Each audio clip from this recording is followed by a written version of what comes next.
సర్పంచుల పెండింగ్ బిల్లులు చెల్లించిన తర్వాతనే స్థానిక సంస్థల ఎన్నికలు నిర్వహించాలని తెలంగాణ సర్పంచుల సంఘం ఐకాస అధ్యక్షులు సుర్వి యాదయ్య గౌడ్ రాష్ట్ర ప్రభుత్వాన్ని కోరారు. ఇదే డిమాండ్తో నాంపల్లిలోని తెలంగాణ రాష్ట్ర స్థానిక సంస్థలు ఎన్నికల కమిషనర్ కు వినతి పత్రం అందజేశారు. ప్రభుత్వం ఏర్పడి సంవత్సరం అవుతున్నప్పటికీ గ్రామాలలో అభివృద్ధి పనులు చేసిన తాజా మాజీ సర్పంచులు పెండింగ్ బిల్లులు చెల్లించలేదన్నారు. పెండింగ్ బిల్లులు చెల్లించకుండా ఎన్నికలు నిర్వహిస్తే అడ్డుకుంటామని హెచ్చరించారు. అప్పులు తెచ్చి అభివృద్ధి పనులు చేశామని, వడ్డీలకు ఇచ్చిన వారితో వేధింపులు అధికమయ్యాయని ఆందోళన వ్యక్తం చేశారు.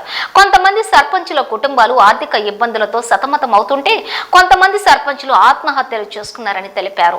ఇంత జరుగుతున్నా ప్రభుత్వం మాపై కక్ష సాధింపులు సరికాదన్నారు. కుల గణాంకాలు పూర్తయిన తర్వాత రిజర్వేషన్లు నిర్వహించి ఎన్నికలు నిర్వహించాలని డిమాండ్ చేశారు. బిల్లులను గ్రామాలలో అభివృద్ధి పనులు చేసిన సర్పంచుల పెండింగ్ బిల్లులను సర్పంచుల పెండింగ్ బిల్లులు ఇచ్చినాకనే సర్పంచులకు పెండింగ్ బిల్లులు ఇచ్చినాకనే సర్పంచుల పెండింగ్ బిల్లులు ఇచ్చినాకనే సర్పంచుల పెండింగ్ బిల్లులు ఇవ్వకుండా ఎన్నికలు నిర్వహిస్తే పెండింగ్ బిల్లులు ఇవ్వకుండా ఎన్నికలు నిర్వహిస్తే పెండింగ్ బిల్లులు ఇవ్వకుండా ఎన్నికలు నిర్వహిస్తే సర్పంచుల పెండింగ్ బిల్లులు ఇచ్చినాకనే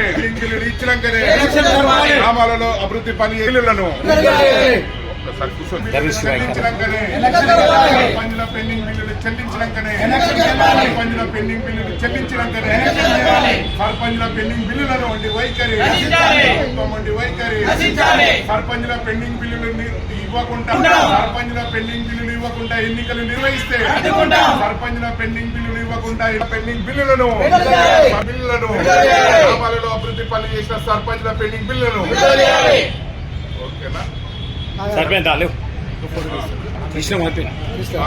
స్థానిక సంస్థల ఎన్నికల కమిషనర్ గారిని కలిసి మా సర్పంచుల పెండింగ్ బిల్లులు ఇచ్చినాకనే ఎన్నికలు నిర్వహించాలి.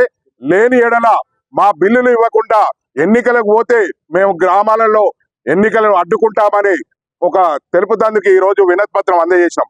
సర్పంచుల సంఘం జాయింట్ యాక్షన్ కమిటీ ఆధ్వర్యంలో మేము అనేక సార్లు ప్రభుత్వం దృష్టికి మా బిల్లులు ఇవ్వాలని చెప్పినాం. అదే విధంగా గవర్నర్ గారికి కూడా పోయి చెప్పినాం. అదే విధంగా ముఖ్యమంత్రి గారికి చెప్పినాం. అదే విధంగా పంచాయతీరాజ్ మినిస్టర్ చెప్పినాం. అసెంబ్లీలో ప్రతిపక్ష నాయకులు కూడా ఈ సర్పంచ్ పెండింగ్ బిల్ల మీద మాట్లాడారు. అయినా కానీ చీమ కుట్టనట్టు ఉన్నది. మొన్న డిప్యూటీ ముఖ్యమంత్రి గారు ఆయన 10 లక్షల లోపు బిల్లులు అందరికీ చెల్లిస్తామని ఒక ప్రకటన చేసిండు. ఆ 10 లక్షల లోపు కూడా ఎవరికి కూడా అందరికీ ఇవ్వలేదు. కొంతమందికి పడ్డాయి, కొంతమందికి ఇవ్వలేదు. మేము సర్పంచుల పెండింగ్ బిల్లులు ప్రతిదీ మా దగ్గర మేము ఎంపీలు చేపించి రికార్డు ప్రకారంగా ఉన్నాయి. ఆ డేటా తీసుకుంది ప్రభుత్వం. ఆ డేటా ప్రకారం మా డబ్బులు వేయాలి ప్రభుత్వం, కానీ ఇప్పటిదాకా చెల్లించలేదు. అదే విధంగా సర్పంచులు ఈ ప్రభుత్వం ఏర్పడి సంవత్సరం అవుతున్నా మేము వడ్డీలు కట్టలేక అనేక మంది సర్పంచుల కుటుంబాలు చిన్నాభిన్నమైనవి. కొంతమంది సర్పంచులు సూసైడ్ చేసుకున్నారు.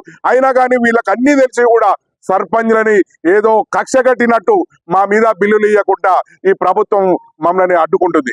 కాబట్టి మేము ఈ స్థానిక సంస్థల ఎన్నికలు మేము జరగ ముందుకే మా బిల్లులు ఇచ్చి జరిపిస్తేనేమో ఇది ప్రజాప్రభుత్వం, ప్రజాపాలన అంటారు. మా బిల్లులు ఇవ్వకుండా ఎన్నికలు పోతే ఇది రాక్షస పాలన, ఇది నిర్బంధాల పాలన, ఇది ఏమంటారు ఇది దౌర్జన్యం పాలన అని మేము అంటాము. అదే విధంగా ఇది ఈ ప్రభుత్వం కూడా గ్రహించి మా సర్పంచులు గ్రామ పౌరులు కాబట్టి మాకు న్యాయం చేయాలని మేము అనేక సార్లు ఈ ప్రభుత్వాన్ని రిక్వెస్ట్ పరంగానే మేము వేడుకుంటున్నాం. ఇకనైనా కానీ ఎన్నికలు నిర్వహిస్తే ఎట్లయినా మేము ప్రాణాలు పోయే వరకు మేము అవసరమైతే మా పెండింగ్ బిల్లులు ఇచ్చే వరకు మా సర్పంచుల సంఘం జాయింట్ యాక్షన్ కమిటీ ఆధ్వర్యంలో మేము పోరాడటానికి సిద్ధం ఉన్నామని తెలియజేస్తున్నాం.